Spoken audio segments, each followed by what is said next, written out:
happening right now. The Gulf Coast Exploreum is featuring the National Geographic IMAX film Jerusalem Now until April 2015. Have two great guests with me. Wayne McNeil, the exhibition curator, Gulf Coast Exploreum Science Center, woo, and Daniel Ferguson, producer, writer, director of the National Geographic IMAX film Jerusalem. Both of you, thank you for joining us.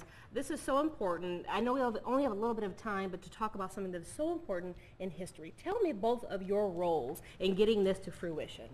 Well, I was the curator for the exhibit, Voices of Jerusalem, which is had over 100 objects and artifacts from the Holy Land, and then a series of photographs from the Levine Museum in Charlotte called Families of Abraham that follows families of the three Abrahamic faiths in the U.S.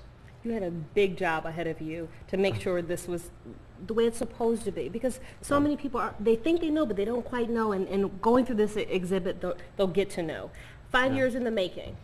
Yeah, I mean, listen, this is a tremendous exhibit and a film that they go hand in hand. The whole idea here is that for those of you, you've always wanted to go to the Holy Land, to Jerusalem, you get a chance to go there, to see a 45-minute film that takes you through 5,000 years of history in a way that you could never get as a tourist. I mean, it's the ultimate tour. We fly over sites that you've probably grown up with, the Dead Sea, the Sea of Galilee, the Garden of Gethsemane, all of these incredible places, you get to go there, and that's the power of the IMAX screen at the Exploreum.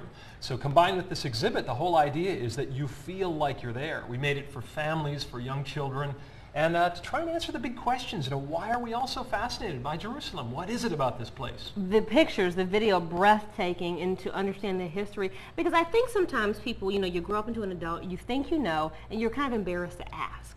But now this exhibit seems to answer so many questions that you may not even know that you've had. Pretty proud of the final product? I think I am. I think it not only demonstrates kind of our differences, but I think it shows the common ground that we all have. So I think people are really going to enjoy this film and exhibit. From an exhibit standpoint, what piece stands out to you as a memorable piece that really kind of shaped the way this exhibit is going to be featured? I would say the small collection of chalcolithic cups we have are really spectacular, and the fact that they've survived virtually unharmed all of this time. How did these pieces get from there to here? I mean, the type of care involved. Well, a lot of the pieces in the exhibit are on loan from the Baptist Theological Seminary in New Orleans, as well as about half the pieces in the exhit we brought together from the Exploreum. So it's this kind of join of these two kind of sources for the objects. It's always good to see the history of how the objects made the trip to the exhibit. And from a movie standpoint, how are you able to stay true? You wear so many titles to handle this movie. How did you stay true to the product and who you are? Yeah, I have a lot of titles, but I have to say we had an exceptional team on this. We had an Israeli team and a Palestinian team and a Jordanian team, and people came from all over the world, to make this film, and I think there's truly something special about it.